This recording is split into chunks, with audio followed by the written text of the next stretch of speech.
देख रहे हैं आप और मैं हूं आपके साथ पुनीता सिंह। बुलेटिन की शुरुआत करते हैं बड़ी खबर के साथ। फरीदाबाद से बड़ी खबर है, उत्तर क्षेत्रीय परिषद की 32वीं बैठक होगी। सूरजकुंड में उत्तर क्षेत्रीय परिषद की बैठक होगी। गृह मंत्री अमित शाह की अध्यक्षता में ये बैठक होगी। योजनाओं की समीक्षा अमित शाह करेंगे। कई प्रदेशों के मुख्यमंत्री इस बैठक में शामिल होंगे। उपराज्यपाल और प्रशासक भी इसमें शामिल होने वाले हैं। तो केंद्रीय गृह मंत्री अमित शाह की अध्यक्षता में आज फरीदाबाद में आयोजित उत्तर क्षेत्रीय परिषद की बैठक होने वाली है। पंजाब, हरियाणा और हिमाचल प्रदेश के मुख्यमंत्रियों और दिल्ली, जम्मू कश्मीर और लद्दाख के उपराज्यपालों और चंडीगढ़ के प्रशासक की बैठक में शामिल होने की भी संभावना है। 32वीं एनजेडीसी बैठक में राज्य सरकारों के बीच समन्वय, जल बंटवारे के मुद्दे और विकास कार्यों पर चर्चा भी की जाएगी। बैठक के लिए केंद्रीय गृह मंत्री अमित शाह रविवार को ही फरीदाबाद पहुंचे, जहां सीएम नायब सैनी ने उनका स्वागत किया। तो आज बैठक होगी 32वीं उत्तर क्षेत्रीय परिषद की, और ये बैठक कई मायनों में अहम, क्योंकि कई मुद्दों को लेकर इसमें बातचीत और कई राज्यों के मुख्यमंत्री इस बैठक में शामिल होने वाले हैं और अमित शाह इस बैठक की अध्यक्षता करेंगे।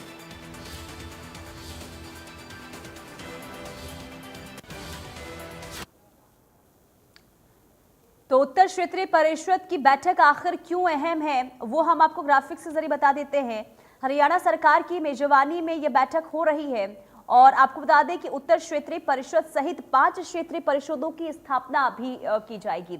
राज्य पुनर्गठन अधिनियम 1956 की धारा 15 से 22 के तहत आपको बता दें कि ये बैठक, और अमित शाह उत्तरी क्षेत्रीय परिषद के अध्यक्ष हैं और उनकी अध्यक्षता में बैठक भी होगी। हरियाणा के मुख्यमंत्री उत्तरी क्षेत्रीय परिषद के उपाध्यक्ष हैं और सदस्य राज्यों में से एक मुख्यमंत्री हर साल उपाध्यक्ष होते हैं।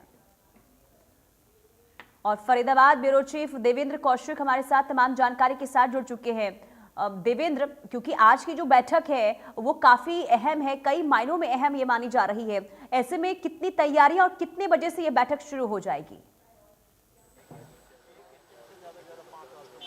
बिल्कुल, देखिए 32वीं उत्तर क्षेत्रीय परिषद की जो बैठक होने जा रही है उसकी तैयारियां करीब करीब पूरी कर ली गई हैं। 10 बजे का वक्त बताया गया है कि जब केंद्रीय गृह मंत्री अमित शाह की अध्यक्षता में इस बैठक की शुरुआत होगी। और चूंकि 8 राज्य इसमें केंद्र शासित प्रदेश और 8 राज्य जो शामिल हो रहे हैं उनके मुख्यमंत्री हैं, उपराज्यपाल और मुख्य सचिव इस बैठक में शामिल होंगे। अगर बात करें, चूंकि हरियाणा मेजबानी कर रहा है और फरीदाबाद के सूरजकुंड में राजहंस होटल में ये बैठक आयोजित होनी है, और ऐसे में अमित कल शाम को ही फरीदाबाद पहुंच चुके थे। जो मुख्यमंत्री नायब सिंह सैनी की तरफ से उनका स्वागत यहां किया गया था। और अगर 8 राज्यों की भी बात करें तो हरियाणा, पंजाब, हिमाचल, राजस्थान और केंद्र शासित प्रदेशों की भी बात करें तो दिल्ली, चंडीगढ़, जम्मू कश्मीर और लद्दाख, यानी कि 8 राज्यों की ये बैठक होने जा रही है, जिसमें मुख्यमंत्री नायब सिंह सैनी, राजस्थान के मुख्यमंत्री भजन लाल और इसके साथ साथ में हिमाचल के मुख्यमंत्री सुखविंदर सिंह, जम्मू कश्मीर के मुख्यमंत्री अहमद अब्दुल्ला यहाँ पहुँच चुके हैं। इसके अलावा अगर बात करें तो उपराज्यपाल लद्दाख के, जम्मू कश्मीर के, चंडीगढ़ के और दिल्ली के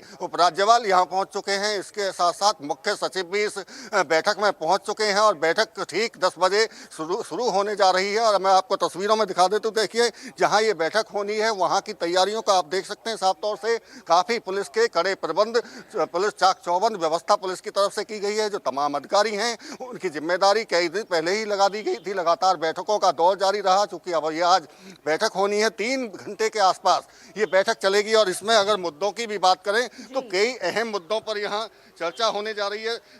केंद्रीय मंत्री, जो केंद्रीय गृह मंत्री हैं अमित शाह अध्यक्षता कर रहे हैं बैठक में। महिला और बच्चों के खिलाफ में दुष्कर्म के मामलों की त्वरित जांच, फास्ट ट्रैक स्पेशल कोर्ट का प्रभावी संचालन, प्रत्येक गांव में बैंकिंग सुविधाओं का विस्तार, आपातकालीन सहायता प्रणाली जो 112 है उसको और कैसे मजबूत किया जाए, पोषण, स्वास्थ्य, शिक्षा, ये तमाम चीज़ों मुद्दों पर चर्चा होगी। इसके साथ साथ में जो आने वाली चुनौती हैं उन पर भी यहाँ चर्चा होने जा रही है। बिजली क्षेत्र में सुधार, शहरी नियोजन, सहकारिता ढांचे के राज्यों को प्रभावी बनाना, इसके साथ साथ में आपस में जो केंद्र सरकार के साथ तमाम राज्यों का तालमेल कैसे हो, इस पर लेकर बैठक में चर्चा होने जा रही है। तो ये कई महत्वपूर्ण मुद्दे हैं जिन पर चर्चा होनी है और ठीक 10 बजे इसकी शुरुआत होगी। तैयारियां आप देख रहे हैं कि जिस तरह से तैयारी की गई है। दूसरी तरफ अगर मैं तस्वीर दिखाऊं आपको तो देखिए पूरे इलाके में पुलिस के प्रबंध चाक चौबंद कर दिए गए हैं। ये तैयारियों को आप देख रहे हैं, यहाँ जो राजहंस होटल है, यहाँ काफ़ी मेहमान, चाहे मुख्यमंत्री अलग अलग राज्यों के हों, वो पहुँच चुके हैं, उपराज्यपाल पहुँच चुके हैं, चीफ सेक्रेटरी यहाँ पहुँच चुके हैं। तमाम अधिकारियों की जो जिम्मेदारी लगाई गई थी वो यहाँ आप साफ तौर से तस्वीरों में देख सकते हैं। तो आज ये एक महत्वपूर्ण बैठक 32वीं उत्तर क्षेत्रीय परिषद की होने जा रही है। जी बिल्कुल। और देवेंद्र, क्योंकि देखिए ये बैठक होती है तो वाकई में महत्वपूर्ण इसे मानी जाती है, लेकिन आखिर इसका मकसद क्या होता है? क्योंकि देखिए अध्यक्षता अमित शाह कर रहे हैं, कई गैर बीजेपी शासित राज्यों के मुख्यमंत्री इसमें शामिल होंगे, खासा फोकस किन मुद्दों पर होगा इसकी जानकारी आपने दी, लेकिन आखिर मकसद और उद्देश्य क्या होता है इस बैठक का? बिल्कुल, देखिए सबसे पहला मकसद तो इस बात को लेकर है कि केंद्र सरकार के साथ में जो राज्य सरकारें हैं उनका तालमेल, बेहतर आपसी तालमेल बना रहे, इसको लेकर ये परिषद बनाई गई है। उत्तर क्षेत्रीय परिषद है, जिस तरह से अन्य 5 परिषद इसी तरह से पूरे देश भर में बनाई गई हैं और उसकी अध्यक्ष जो केंद्रीय गृह मंत्री होते हैं वो होते हैं। और ऐसे में तमाम मुख्यमंत्री हों, चाहे वहाँ के उपराज्यपाल हों, चीफ सेक्रेटरी हों, तो वो इस बैठक में एक साथ बैठकर तमाम मुद्दे जो आपसी राज्यों के भी आपसी तालमेल की बात है प्रोत्साहित उसको करने के लिए, एक दूसरे के साथ में सामंजस्य बिठाए रखने के लिए तमाम लोगों को एक साथ बैठकर ये चर्चा की जाती है। क्योंकि राज्यों के जो आपस के तालमेल जो हैं वो बेहतर हों, संबंध बेहतर हों, चाहे सुरक्षा प्रणाली की भी बात करें, क्योंकि एक दूसरे राज्यों से सटी सीमाओं के सुरक्षा प्रणाली को लेकर भी इस तरह की बैठकों में चर्चा होती है। चूँकि इस बार की जो चर्चा है वो 8 राज्य इसमें जो शामिल हो रहे हैं, महत्वपूर्ण चर्चा इसमें होनी है। कई जो बिंदुवार अलग अलग पॉइंट होने हैं। बताइए, ये भी जा रहा है कि हो सकता है कि SYL का मुद्दा हो। हालांकि जो पंजाब के मुख्यमंत्री हैं भगवंत सिंह मान वो नहीं पहुंच रहे हैं। कैबिनेट मंत्री जो वहां के हैं बैंस, वो ही इस बैठक में शामिल होने के लिए पहुंचे हैं। उमर अब्दुल्ला खुद पहुंचे हैं वहां से। जो मनोज कुमार सिन्हा हैं उपराज्यपाल, वो यहां पहुंचे हैं। इसके साथ साथ में गुलाब चंद कटारिया जो चंडीगढ़ के प्रशासक हैं वो यहां पहुंचे हैं।